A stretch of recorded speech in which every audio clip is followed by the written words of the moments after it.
नमस्कार। चलिए आज रामायण के एक ऐसे पन्ने को खोलते हैं जो शायद सबसे ज्यादा गहरा है, सबसे ज्यादा मानवीय है। हम बात करेंगे निराला की अमर कविता राम की शक्ति पूजा की।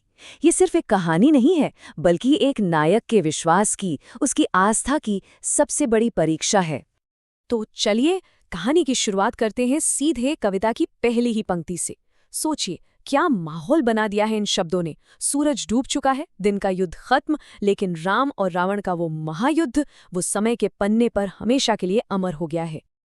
और देखिए, यही इस पूरी कविता का सार है। यहाँ बात किसी भगवान की दैवीय लीला की नहीं हो रही है। बात हो रही है एक इंसान के संघर्ष की, उसकी महानता की। ये शक्ति की वो परीक्षा है जहां हम राम को इंसानियत के सबसे ऊंचे शिखर पर देखते हैं। तो इस कहानी का पहला पड़ाव हमें कहाँ ले जाता है? ये हमें ले जाता है युद्ध के मैदान में, उस ढलती हुई शाम में। एक ऐसा दिन जो राम के पक्ष में बिल्कुल भी नहीं रहा। जरा उस दृश्य की कल्पना कीजिए। एक तरफ रावण के खेमे में जश्न का शोर है, जीत के नारे गूंज रहे हैं, और दूसरी तरफ राम के शिविर में एकदम सन्नाटा पसरा हुआ है। वानर सेना के चेहरे उतरे हुए हैं, हर कोई थका हुआ है, निराश है। माहौल में एक अजीब सी उदासी है। अब चलिए बाहर के युद्ध के मैदान से हटकर उस युद्ध के मैदान की ओर चलते हैं जो खुद राम के मन के अंदर चल रहा था। और जानते हैं, यही इस कविता की सबसे बड़ी खूबसूरती है। यहाँ राम कोई भगवान नहीं है जो कभी गलती नहीं करते। वो पुरुषोत्तम है, इंसानों में सबसे उत्तम, जिनके पास दिव्य शक्तियां तो हैं, लेकिन मन के अंदर गहरा संदेह भी है, दुख है, और एक पल को तो हार मान लेने का ख्याल भी है। ये पंक्तियां राम के मन की उसी हालत को दिखाती हैं। रावण की शक्ति देखकर उन्हें लग रहा है कि अरे, यहाँ तो सत्य ही बेबस हो गया है और अधर्म की जय जयकार हो रही है। ये एक बहुत बड़ा नैतिक संकट था। और फिर आता है वो पल जब राम का सारा संयम टूट जाता है।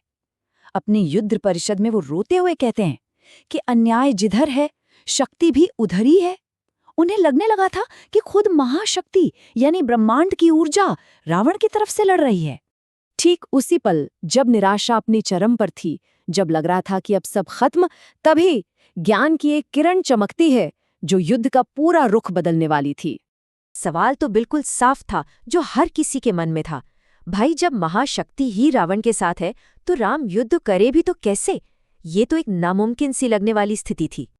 और यहीं पर अनुभवी और ज्ञानी जांबवान वो सलाह देते हैं जो किसी ने सोची भी नहीं थी। ये कोई युद्ध की रणनीति नहीं थी, ये एक आध्यात्मिक रास्ता था। उन्होंने कहा, रघुनंदन, शक्ति का जवाब शक्ति से नहीं, साधना से दो। अभी युद्ध छोड़ दो और शक्ति की पूजा करो, तब तक जब तक सिद्धि न मिल जाए। तो अब राम के सामने एक बिल्कुल नया रास्ता था। युद्ध के मैदान से ध्यान हटाकर एक गहरी आध्यात्मिक साधना की ओर बढ़ने का रास्ता। अब ये कोई मामूली पूजा नहीं थी। शक्ति पूजा की इस साधना के कड़े नियम थे। पहला, देवी महाशक्ति की कठोर उपासना का संकल्प। दूसरा, इस पूजा के लिए 108 दुर्लभ नील कमल चाहिए थे। लक्ष्य था देवी को प्रसन्न करना, ताकि शक्ति धर्म के साथ आ खड़ी हो। और शर्त ये थी कि पूजा बिना किसी रुकावट के पूरी होनी चाहिए। अनुष्ठान जैसे जैसे अपने अंत की तरफ बढ़ने लगा, राम को अपनी जिंदगी की सबसे बड़ी परीक्षा का सामना करना पड़ा। ये बाहुबल की नहीं, बल्कि विश्वास और त्याग की परीक्षा थी। एक एक दिन बीतता गया, राम की साधना और भी गहरी होती चली गई। उनकी एकाग्रता ऐसी थी कि मानो पूरा ब्रह्मांड थम सा गया हो। 8वां दिन आ गया, पूजा लगभग पूरी हो चुकी थी, बस आखिरी कमल चढ़ाना बाकी था। और तभी कहानी में वो मोड़ आता है जहां सांसें थम जाती हैं। जैसे ही राम 108वां यानी आखिरी नील कमल चढ़ाने के लिए हाथ बढ़ाते हैं, वो देखते हैं कि वो जगह खाली है।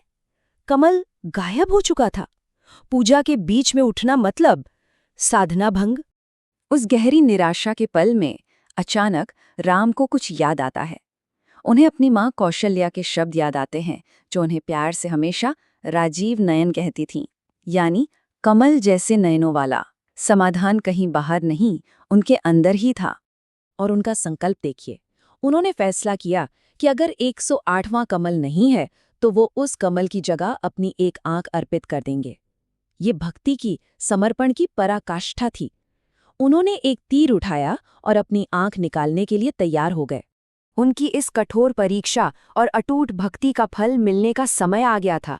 अब कहानी परीक्षण से विजय की ओर मुड़ रही थी। जैसे ही राम वो तीर अपनी आंख की ओर ले जाते हैं, एक दिव्य हाथ आकर उनका हाथ थाम लेता है। स्वयं देवी दुर्गा उनके सामने प्रकट हो जाती हैं।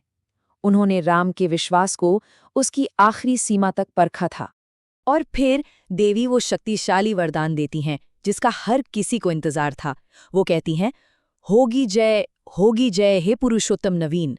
ये सिर्फ युद्ध में जीत का आशीर्वाद नहीं था, ये राम का एक नवीन पुरुषोत्तम के रूप में पुनर्जन्म था। और फिर महाशक्ति खुद राम में विलीन हो जाती हैं। यानी राम ने जिस शक्ति को पाने के लिए इतनी बड़ी साधना की थी, अब वो खुद उस शक्ति का रूप बन चुके थे। ये एक आम इंसान से पुरुषोत्तम बनने का सफर था। तो अंत में हम ये समझ सकते हैं कि ये कहानी सिर्फ त्रेता युग की नहीं है। ये तो हर उस इंसान की कहानी है जो गहरी से गहरी निराशा में भी उम्मीद नहीं छोड़ता और सच के रास्ते पर चलता रहता है। ये संघर्ष और विश्वास की एक अमर गाथा है।